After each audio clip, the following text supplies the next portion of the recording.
Bismillahirrahmanirrahim. Assalamualaikum. Di sini ada pertemuan Ustadz Rahmat Baikuni dengan Muhammad Qasim bin Abdul Karim. Baru saja bertemu, URB sudah bikin kaget oleh Muhammad Qasim karena Muhammad Qasim menyapa URB dengan bahasa Indonesia.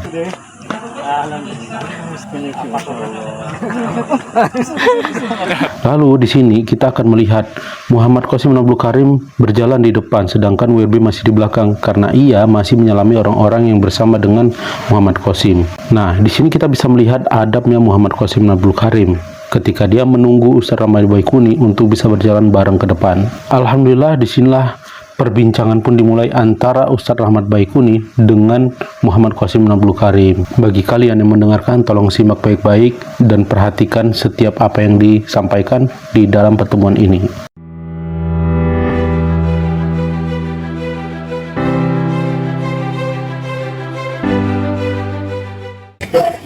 Coming in Indonesia. They have not before to Indonesia? No, it's like This is your first time. I am Cinta. Thank you very much. We love you all. We love Pakistan. Tapi sebelum dimulai, saya akan menjelaskan sedikit agar semuanya bisa lebih paham. Jadi nanti ketika Muhammad Qasim berbicara dengan bahasa Inggris, itu akan diterjemahkan dengan bahasa Malaysia Indonesia. Coming in Indonesia, we're coming for this is what you see. My name is Muhammad Qasim. I am from Pakistan, Lahore.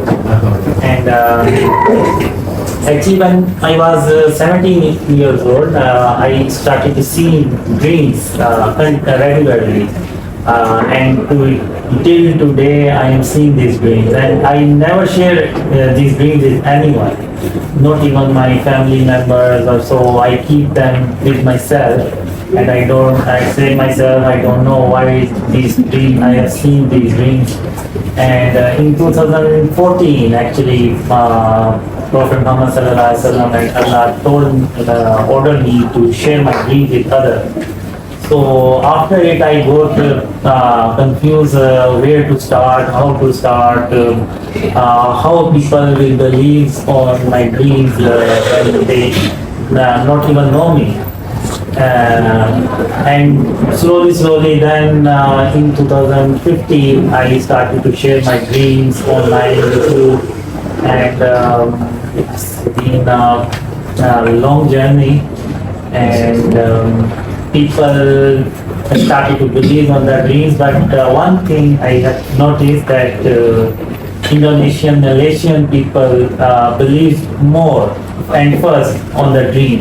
Even their language is different, culture is different, but they believe first, and even people still believing more here than Pakistan and other countries. And I also search end of times videos, and mostly Indonesian videos come up also, because maybe in Indonesia ulama speak, ustadz speak on end of time more than other countries. And I have seen your videos also. Sorry. Nama saya Muhammad Qasim, saya dari Pakistan. Saya dapat mimpi ini sejak berusia 17 tahun. Dan dia tidak pernah membahagikan, tidak pernah berkongsi dengan orang lain. Sehinggalah pada tahun 2014, Allah dan perintahkan dia untuk menyebarkan mimpi-mimpinya. Jadi dia ketika dia mula menyebarkan tu pada tahun 2015. Dan dia berkata tadi,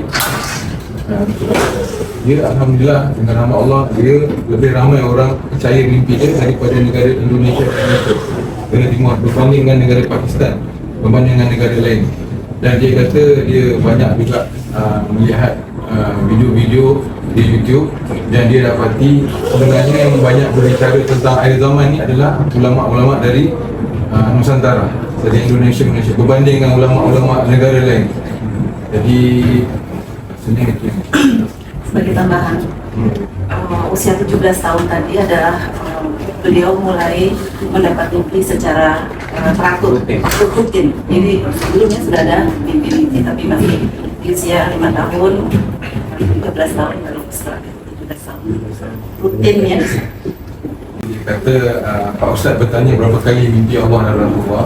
Jadi dia berkata Allah bermimpi lebih 800 kali dan Rasulullah SAW bermimpi lebih 500-600 kali macam tu.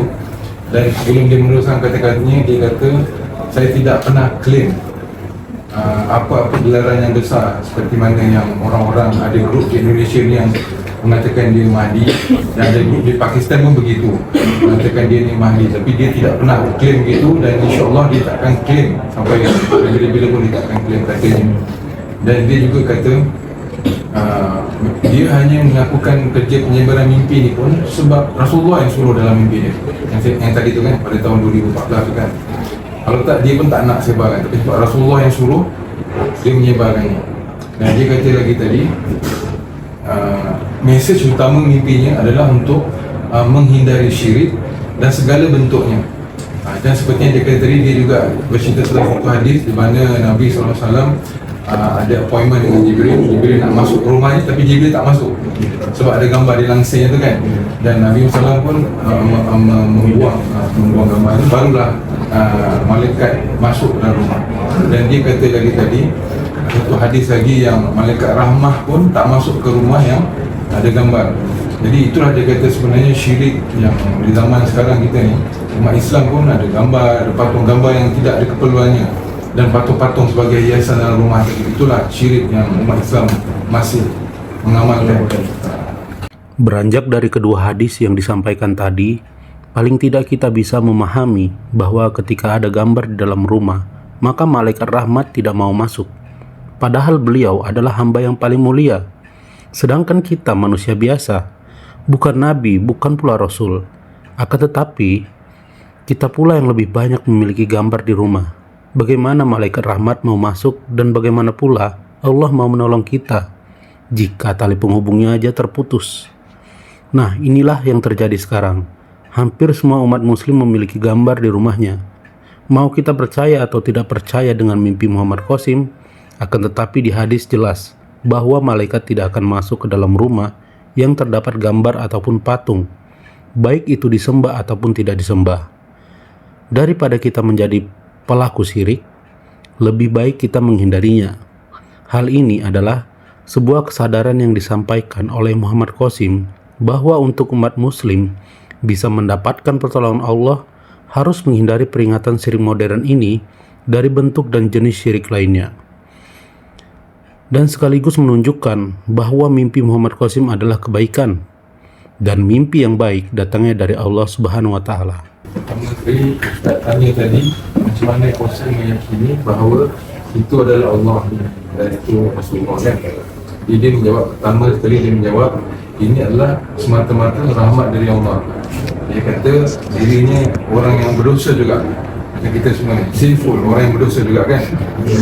Jadi dia kata pada usianya 13 tahun yang dia bermimpi, dia ada dekat satu padang kriket. Kat padang kriket tu, dia kata dia dengan orang-orang yang sebaya usia dengannya.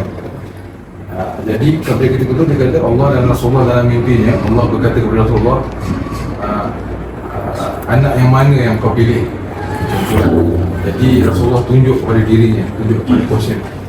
Jadi dan Allah berkata okey, gitu kan.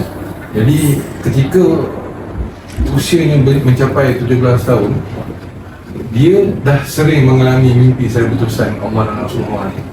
Jadi pada ketika itu baru dia mengetahui yang mimpi Rasulullah ni, walaupun sekali je semua hidup, sangatlah rare, sangatlah apa tu?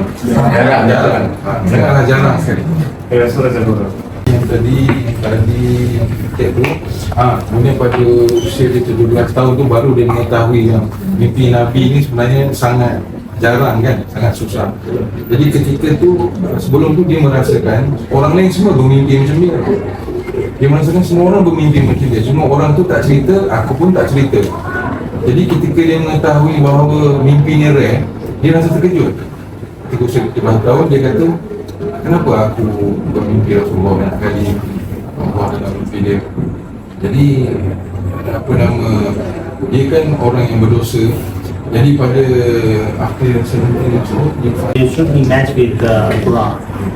kita lupa tadi kan panjang kan. Jadi pada tahun 1998 telah mengetahui benda itu, dan akhirnya pada tahun 2007 dia pun pasal dia mendengar audio Al-Quran, audio terjemahan Al-Quran dalam